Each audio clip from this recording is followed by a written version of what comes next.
Welcome to the Carriker Chronicles, the People Show. Check the post for Husker Nation, brought to you by Nebraska Spine Hospital. Ladies and gentlemen, fine folks at home, the good people of Husker Nation.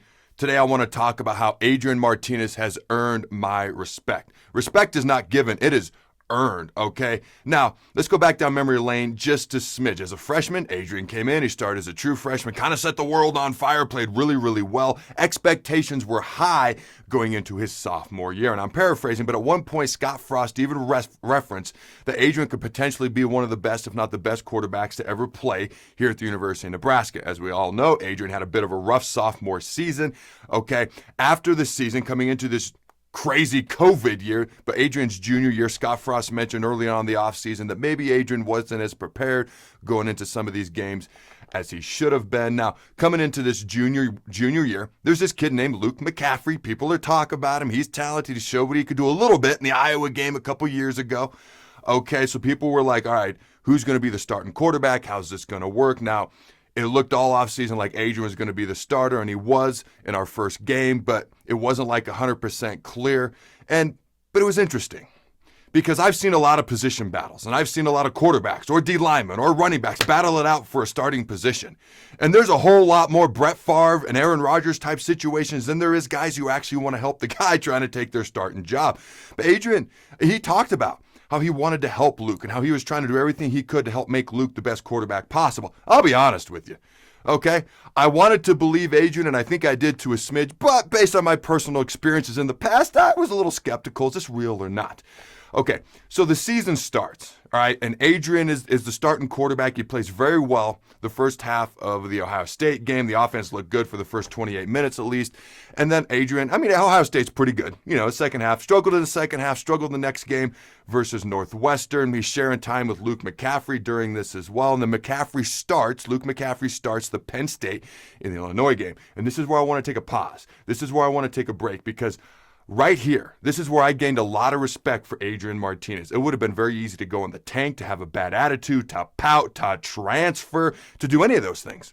So I paid very close attention to how he acted on the sidelines because your actions speak so loudly I can't hear anything you say. And I did listen to what he had to say at the press conference, but I listened to how he said it and how he came across. And I bought it. I completely and utterly believed everything he said, okay? And some of the things he said, I loved as well. He in a pregame speech to the team, he talked about it not being about us. In other words, not being about him and Luke and who the starter is. It's about the team and going out there, laying it all on the line, trying to get a W. He talked about tough love and wanting to be coached hard. And as we all know, not everybody likes to be coached hard. And then when he was asked this question, this is when I gained a lot of respect for him. Okay, when he was asked about staying engaged despite not starting versus Penn State and Illinois. And here's his quote. "More importantly, my mindset was that of a captain. Our captains are voted on by the team, and that's something that means a lot to me. It's an honor, I owe it to these guys to give everything I have, and that was really my mindset, Regardless of the fact that I've been demoted, I was going to be there to support Luke and support our team because, that's what matters. That's what I came here to do, and my mindset didn't shift. I wanted to win. I still want to win, and showing up each and every day with that type of attitude and mindset, it's what leaders do. It's what good leaders do." End quote. I gained a lot of respect for Adrian Martinez during those couple of weeks, especially where he was not starting and he could have gone all sorts of different directions mentally.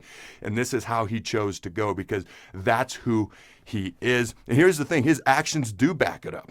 All right. And the people I've talked with about him to get a little bit of legitimacy to this, back it up as well. Now, some of you may remember, unfortunately, his mom passed when he was 10 years old. So I guarantee no kid should have to go through something like that, and I guarantee it forced him to mature way earlier than most kids would have had to otherwise. And I'll never forget the first time that I met him. Okay, it was way back Scott Frost's first year. The Akron game gets canceled because of the lightning storm from hell. And then Adrian's going to start his first game as a true freshman versus a rival, Colorado, at home. And I was at one of the practices. It was maybe a 10-second interaction. Comes over to me, shakes my hand, says, "Hey, good to see you. Good to have you here at practice." We chatted for maybe 10 seconds. That was it. He made a heck of an impression on me because of the way he conducted himself, the eye contact, the body language. He did not act like a true freshman who should be scared out of his pants that he's starting in a couple days. I'm not saying he should have, but a lot of them would have been. He was calm. He was confident, like he was in control. And he made a very positive impression on me. Now, when you talk about the last couple games that he has played and he has started, we've seen improvement. He's completed 77% of his passes versus Purdue, 90% of them versus Iowa. In the 5 games he's played this year, he's had 2 games where he completed 80% or more of his passes. 4 of the 5 games he's played in, he's completed 75% or more of his passes. The biggest area where we need improvement is getting that ball down the field. Okay, as we know, stretching the field. And this last game versus Purdue, we saw some improvement there. He passed for a season-high 242 yards. Ladies and gentlemen, like I said, respect is not given and is earned. And Adrian Martinez, you have earned my respect, my friend. Go big, red, and always remember to throw the bones. Thanks again to our sponsor, Nebraska Spine Hospital. Ladies and gentlemen, when it's your spine, you do not want to mess around, and experience matters. That's why you can trust the experts at Nebraska Spine Hospital, the region's only spine-specific hospital. They are the best at what they do.